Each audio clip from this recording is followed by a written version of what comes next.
Bonjour à tous. Si vous avez suivi ma vidéo bilan de 2022, vous devriez savoir que j'ai prévu un défi annuel pour cette année 2023. Ce défi consiste à me regarder un film par jour durant l'année 2023, ce qui donc nous donnera 365 films vus cette année. Le tout en m'imposant des contraintes qui m'obligeraient à sortir de ma zone de confort. Ces contraintes se basent notamment sur le pays de la sortie, l'année de la sortie et le genre de film. Le but étant pour moi de faire la découverte de plusieurs films tout en approfondissant ma culture cinématographique. Et pour vous donner l'occasion de suivre mon voyage du cinéphile, oui je sais c'est un peu pompeux comme nom, j'ai décidé de vous faire chaque mois une vidéo bilan sur mes découvertes de mois qui vient de s'écouler. Bon, ma vidéo est un petit peu en retard, mais là, pour le coup, nous allons faire un petit point sur les films que j'ai vus durant le mois de janvier. Sachant que les vidéos suivantes parleront non seulement du mois qui vient de s'écouler, mais également de la période d'année qui vient de s'écouler. Par exemple, la prochaine vidéo qui parlera de février, parlera aussi de février et janvier. Je me suis fait comprendre ? Je me suis fait comprendre. Très bien. Sur le mois de janvier, donc, je me suis regardé 31 films. Logique, vu que le mois de janvier contient 31 jours. Sur les 31 films que je me suis regardé, 20 d'entre eux étaient des pures découvertes. Ce qui, pour moi, me satisfait vraiment, puisque le but de ce projet est de partir à la découverte de films que je ne connaissais pas et de sortir de ma zone de confort. En termes de découverte de films, je pense que on tient toujours ce bon objectif. Sur les 31 films que j'ai vus, 18 venaient des États-Unis, 3 venaient de l'Amérique latine, 5 venaient de l'Europe, 2 venaient de l'Asie, 2 venaient de l'Afrique et 1 venait du Moyen-Orient. On constate donc qu'il y a encore une très forte influence du cinéma américain sur mes stats, quelque chose que je compte corriger en essayant de voir des films qui viennent d'autre part des États-Unis, même si la contrainte de pays n'y est pas. En ce qui concerne les années, sur les 31 films que j'ai vus, 6 datés de plus de 2020, 8 datés d'entre 2010 et 2020, 4 entre 2000 et 2010, 4 entre 1990 et 2000, 2 entre 1981 et 1990, 1 entre 1970 et 1980, 3 entre 1960 et 1970, 1 entre 1950 et 1960, 1 entre 1940 et 1950, et 1 entre 1910 et 1920. Encore une fois, on constate une majorité de films récents, ce qui peut s'expliquer que ce sont les plus faciles à trouver sur internet. Donc effectivement, malheureusement, c'est quelque chose qui risque d'arriver souvent, vu la dépendance que j'ai à me procurer les films sur internet. En ce qui concerne les genres de films, sur les 31 films que j'ai vus, 1 était un film d'action, 2 étaient des films d'animation, 1 était un film d'aventure, 3 étaient des comédies, 3 étaient des drames, 1 était un film fantastique, 1 était un film de fantasy, 1 était un film de guerre, 2 étaient des films historiques, 5 étaient des films d'horreur, 2 étaient des films musicaux, 2 étaient des péplums, 1 était un road movie, 1 était un film romantique, 2 étaient de la science-fiction, 1 était un film de super-héros, et 2 étaient des thrillers. J'avoue que les statistiques m'étonnent un peu parce que on constate une majorité de films d'horreur. Or, pourtant, c'est un genre que je n'apprécie pas tant que ça. Je suppose qu'étant donné le peu de films, il y ait une tendance qui se dégage naturellement, mais qui devrait se résorber avec la découverte d'autres films puisque c'est pas le genre dans lequel je me tourne naturellement. Pour conclure cette vidéo bilan de le mois de janvier, nous allons parler du flop 10 et du top 10 des films jusqu'à présent. Commençons par le flop 10. Numéro 10.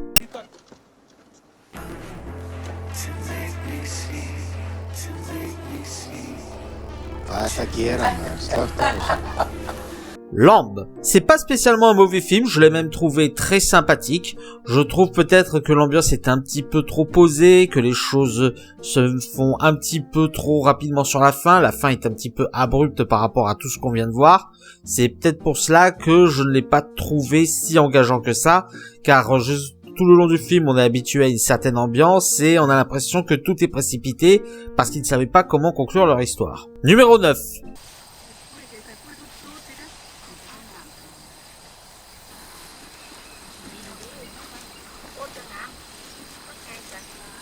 Le Médium, un film très moyen qui n'est rattrapé que par ses scènes finales. Là où le film m'a vraiment énervé, c'est qu'il n'assume pas complètement son côté fan footage. J'aurais préféré un film qui assume totalement son côté fan footage. Malheureusement, ce film utilise de la musique, ils utilisent des effets de mise en scène, et ça casse l'immersion. Numéro 8.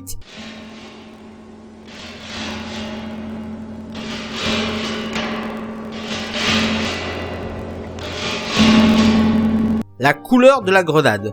Je pense que je ne suis pas le public pour ce genre de film. En soi, si vous aimez les films un petit peu bizarres, un petit peu ovni, qui vont dépeindre dans des tableaux très statiques et où il n'y aura pas de dialogue, ce film peut éventuellement vous plaire. Mais moi, actuellement, je suis un petit peu,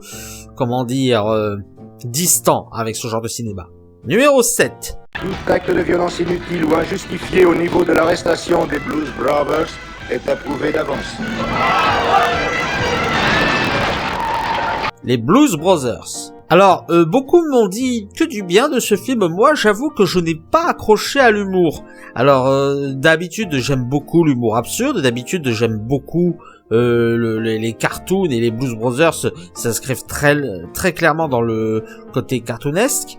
Mais j'avoue que là, pour le coup, je trouve que ça n'a pas été très bien géré. Ou alors, c'est tout simplement que l'humour des Blues Brothers n'est pas un humour qui m'atteint. Numéro 6.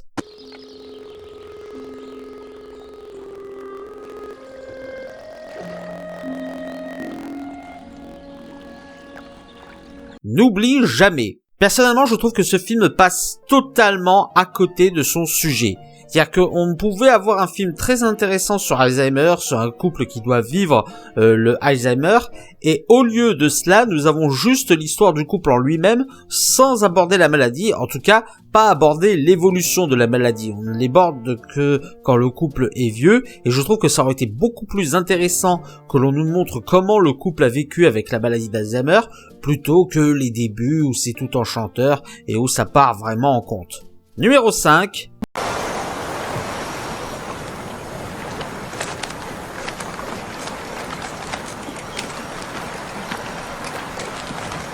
Lis en Septiembre.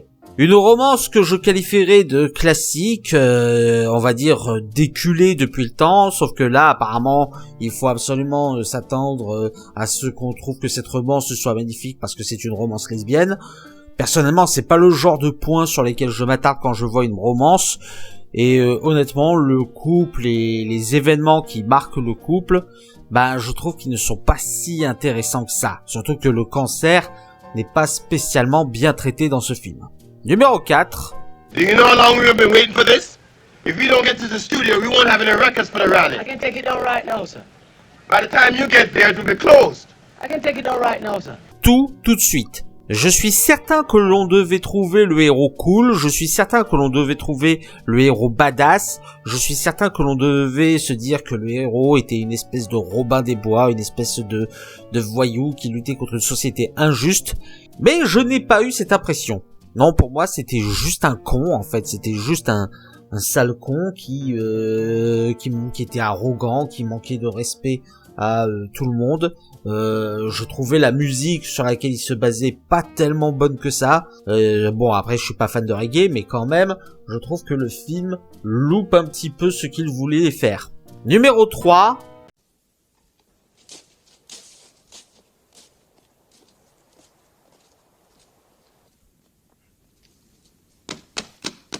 Moi, maman, j'ai raté l'avion. Là, on part vraiment dans des films extrêmement mauvais, et j'avoue que Maman, j'ai raté l'avion, j'en avais conservé vraiment un meilleur souvenir. Alors c'est peut-être parce que je le vois avec des yeux d'adulte, mais je trouve que la seule scène intéressante du film, c'est la scène des pièges, c'est la scène où Kevin s'occupe des casseurs flotteurs dans la maison. Mais à part ça, je trouve que le film ne propose vraiment pas grand-chose. Pour moi, le cinéma de Chris Columbus, faudra que je l'aborde un jour, mais c'est un cinéma que je trouve largement surestimé. Numéro 2.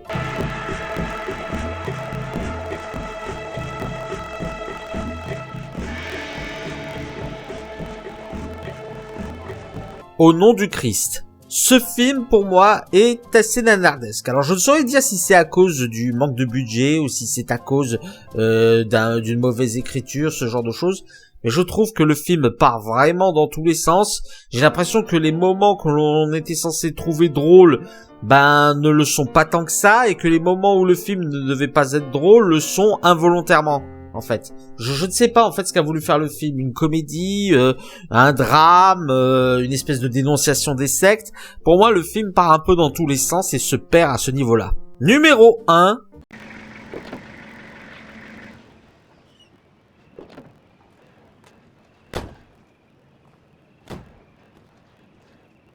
Allô? Terrified. Et en parlant du film qui va dans tous les sens et finalement se perd dans ce qu'il voulait dire, Terrified est un excellent exemple. Je veux dire, on passe de créatures qui boivent du sang à des morts qui reviennent à la vie, à des espèces de spectres qui attaquent les gens. C'est vraiment l'équipe de médiums qui a été relevée, mais alors à la va-vite, qui a été composée à la va-vite. Et en plus, je trouve que y a rien de sens en fait. Rien n'a de sens. Des créatures qui sont censées apparaître la nuit, qui au final peuvent se voir avec une faible lumière, avec aussi, on ne sait pas si les spectres qui incarnent sont des spectres en eux-mêmes ou si c'est vraiment les âmes des défunts. En fait, comme le film part un peu dans tous les sens et ne s'est pas vraiment posé son concept sur ce que sont les esprits dans ce film, vraiment, pour moi, le film n'arrive pas à donner une ambiance horrifique et part dans du n'importe quoi, ce qui se ressent très vite. Passons maintenant au top 10 des films que j'ai découverts durant ce mois de janvier. Numéro 10. Hey! Hey! Give me all your money. Doesn't matter who it is, just give me all your money. Chronicle. J'ai trouvé que c'était une manière extrêmement originale d'aborder le film de super-héros, de le faire sous forme de found footage, un found footage assumé cette fois, et j'ai trouvé vraiment que le mélange se prête plutôt bien, et que le dilemme de morale sur l'antagoniste principal est plutôt extrêmement bien amené. Il y a vraiment une interaction naturelle entre les personnages, et pour ça c'est quelque chose que j'ai beaucoup apprécié dans ce film. Numéro 9.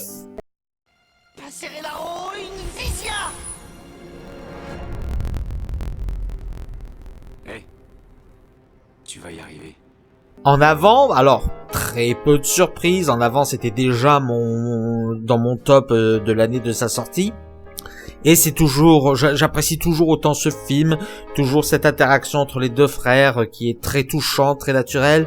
Le mélange entre le monde moderne et la magie qui se fait plutôt très bien, plutôt de manière très maligne. Cette espèce de pastiche, d'aventure, de fantaisie qui est amené, qui s'amène vraiment de manière fluide et de manière vraiment touchante. La bande son métal. Là, je suis désolé, mais là, le film me tient rien que sur ça. Le film ne peut me tenir que sur le fait que la musique, c'est du métal. Non, franchement, j'ai trouvé que l'utilisation de la fantaisie et d'une version, on va dire, un peu moderne, un peu cynique, de la fantaisie dans un monde qui est devenu cynique, je trouve que ça marche vraiment très bien. Numéro 8.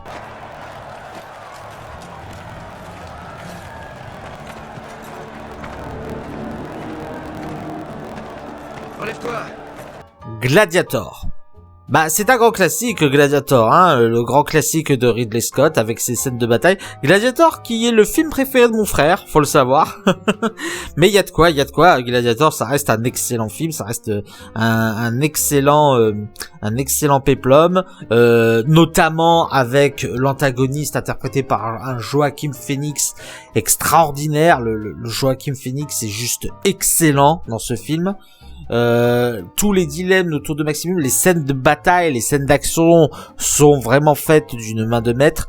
Peut-être la romance entre Maximus et la sœur de Commode, je sais plus comment elle s'appelle, qui pour moi est un peu en trop, mais Gladiator, ça reste vraiment un excellent film.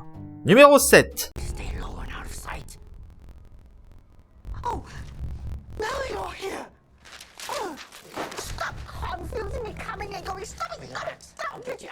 Everything Everywhere All at Once. Honnêtement, qui ça étonne? Everything Everywhere All at Once, comme je l'ai dit dans mon top 10 de l'année dernière, C'est un film qui est bourré de concepts débiles, c'est un film qui est bourré de concepts que l'on pourrait qualifier de idiots, mais qui, je trouve, les exploite tellement à fond, qui les exploite tellement... Qui va jusqu'au bout de ses idées, qui va jusqu'au bout de ses concepts, que ça en devient tout simplement génial.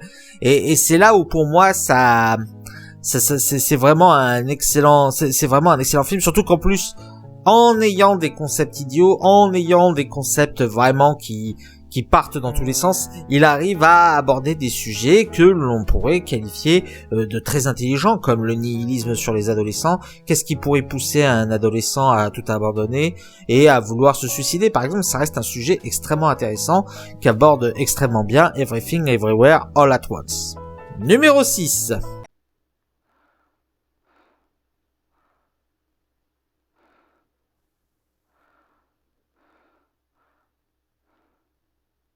« 2001, l'Odyssée de l'espace ». Ah, le grand classique de Stanley Kubrick. Honnêtement, 2001, l'Odyssée de l'espace, je comprends maintenant pourquoi c'était vraiment une révolution à l'époque. Parce que pour un film de 1968, les plans sont magnifiques.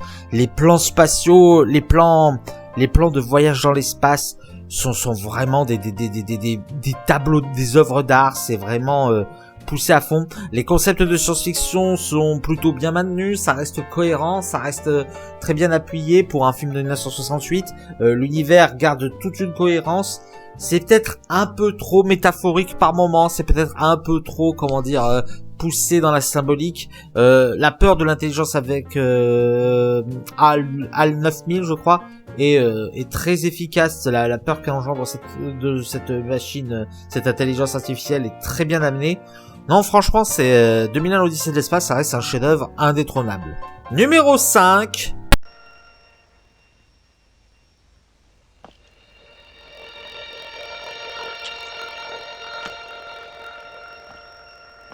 Le Dictateur. En parlant de chef-d'œuvre indétrônable. En fait, Le Dictateur, c'est du Charlie Chaplin, hein. C'est le premier Charlie Chaplin que je découvre.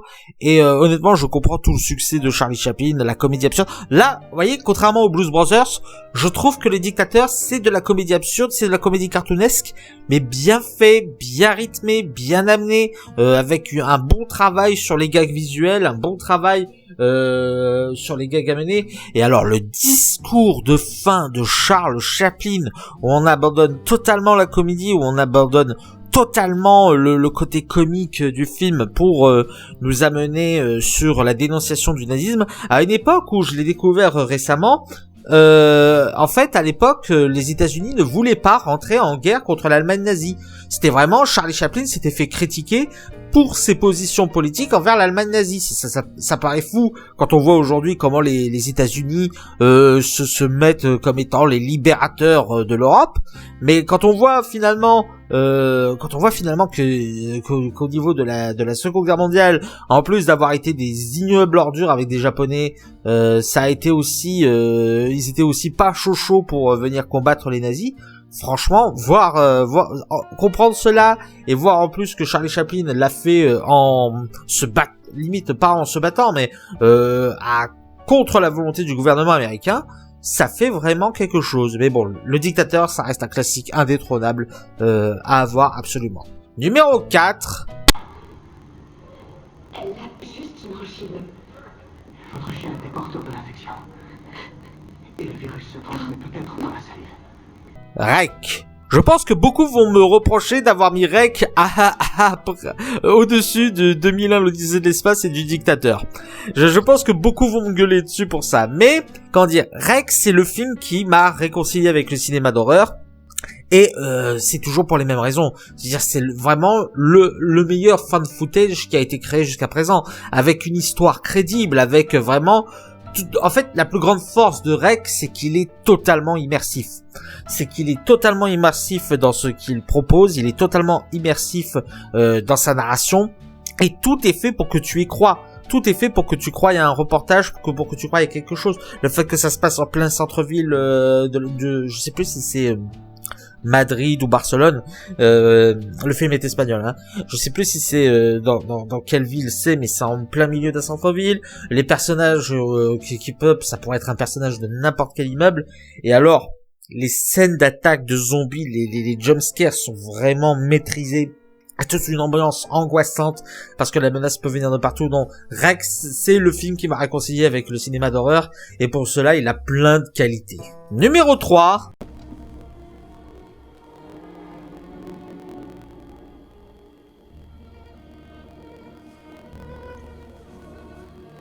La liste de Schindler. Parce que si j'avais pas mis un Spielberg, ça serait pas moi. Alors la liste de Schindler, je vais pas trop m'attarder dessus parce que sur ma rétrospective de Steven Spielberg, j'en parle. Ça reste l'un, si ce n'est le meilleur film sur la Seconde Guerre mondiale, sur l'oppression des Juifs qui existe. Les scènes émouvantes t'arrachent les larmes, mais toujours de manière tellement efficace. Et alors les échanges, le duo d'acteurs. Liam Neeson, Ralph Fiennes qui campe Oscar Schindler et Amon Goth crèvent tellement l'écran. Ils arrivent à porter le film et à magnifier tout ce que le film propose. Dans la liste de Schindler, c'est un incontournable. Numéro 2.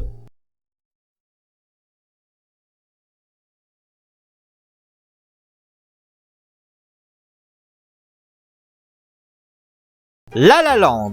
Alors, beaucoup vont me dire que La La Land s'inspire beaucoup des films de Jacques Demy, vous savez, genre les sœurs jumelles, là je sais plus comment elles s'appellent, ou les parapluies de Cherbourg.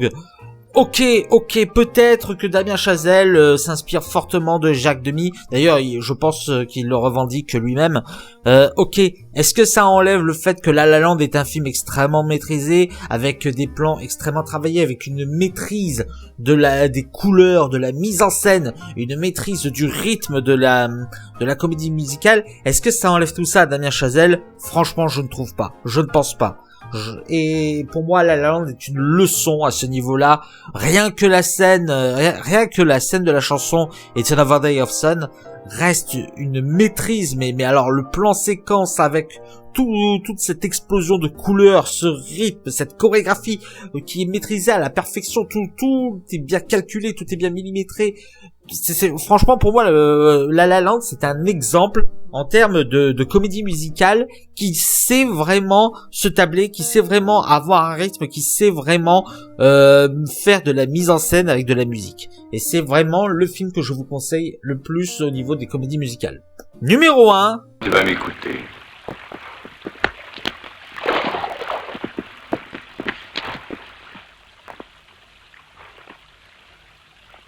Conan le Barbare. Encore un incontournable, encore un grand classique, sans doute l'un des films qui a propulsé la fantasy aux lettres de noblesse, avec un Arnold Schwarzenegger impérial, une mise en scène de John Milius qui nous donne un film de fantasy très sombre, qui peut paraître très bourrin, mais qui a toute une philosophie en réalité derrière, qui est bourré de réflexion, beaucoup plus qu'on le croit, ne serait-ce que le monologue de Tulsa Doom. Le monologue de Tulsa Doom sur la chair, en fait, sur la création de secte. Ça reste vraiment, c'est toute une réflexion sur le guerrier finalement n'est rien face à celui qui arrive à faire soulever les peuples. La chair est plus forte que le métal. Et alors, parlons juste des scènes de bataille, parlons juste des scènes des scènes qui se rapportent vraiment à la fantasy, tout ce côté ambiance dark qui mélangé à de l'ambiance héroïque nous amène vraiment quelque chose d'explosif.